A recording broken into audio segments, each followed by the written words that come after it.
મારા વાલા પ્રિયો, તમે કેમ છો? સારા છો ને? આ સવારનો સમય તમારા માટે કેવો છે? પ્રભુની કૃપા દરરોજ આપણી સાથે છે.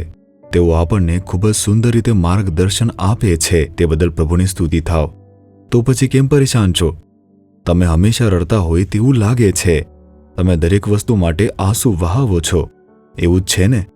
ઘણી બાબતો માટે રડો છો. તમારી કૌટુંબિક સમસ્યા અને લોકોમાં આવનારા પરિવર્તનને જોઈને. તેમનું જીવન યોગ્ય નથી, ઘરમાં શાંતિ નથી, નોકરી પર આ સમસ્યા છે, સેવા કાર્યમાં પણ દુઃખ થાય છે. હું આંસુ વહાવું છું, આમ કહો છો.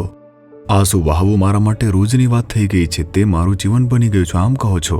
ઈસુ તમને કંઈક કહે છે. શું કહે છે જાણો છો? યશાયા 30મો અધ્યાય તેની 19મી કલમ. તું ફરી રડીશ નહીં.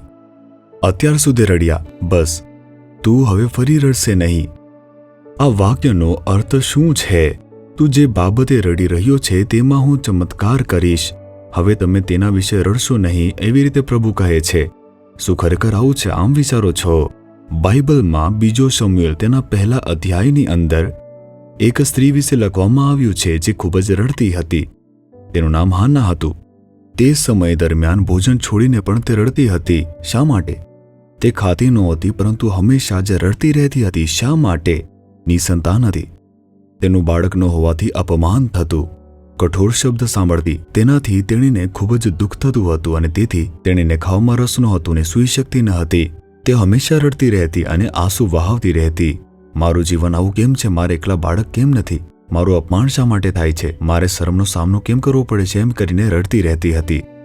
તે પતિ સામે રડતી અથવા તેના પલંગ પર એકલા રડતી હતી. જેમ પ્રભુનો માણસ કહે છે, હું મારા પલંગને આંસુઓથી ભીંજવું છું, તેવી રીતે રડતી. પણ એક દિવસ તેણે એક નિર્ણય લીધો.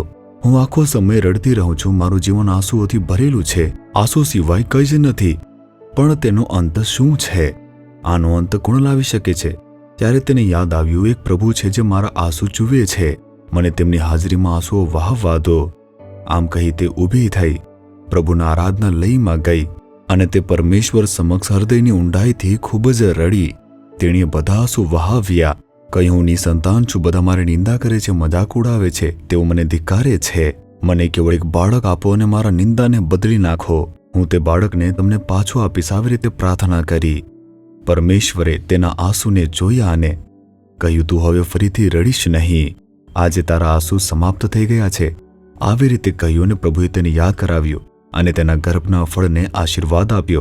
તે દિવસ પછી હાન્ના ફરી કદી ઉદાસ ન રહી. તે ખુશ થઈ ગઈ. ત્યારબાદ તે ક્યારેય બાળક માટે રડી નહીં. તેણે એક બાળક માંગ્યું. પ્રભુએ તેને ઘણા બાળકોનો આશીર્વાદ આપ્યો. હાન્ના, તું હવે ફરીથી રડીશ નહીં. પ્રભુ પણ તમને કહે છે, દીકરા દીકરી, તમે ફરીથી કદી રડશો નહીં. જે બાબત માટે તમે રડી રહ્યા છો તેમાં હું એક ચમત્કાર કરીશ. આમ પ્રભુ કહે છે. વિશ્વાસ કરો છો? જો કરો છો તો કહો કે, હે ઈશુ, હું ફરીથી આ માટે રડીશ નહીં. તમે તેની સંભાળ લીધી છે અને મારા આંસુ લૂછી નાખ્યા, મારા આંસુ ફેરવ્યા છે. તમે આજે પણ ચમત્કાર કરો છો જેથી હું ફરી રડીશ નહીં. તમે આજે એક ચમત્કાર કરશો. તમે આજે એક પરિવર્તન લાવી રહ્યા છો. હું વિશ્વાસ કરું છું.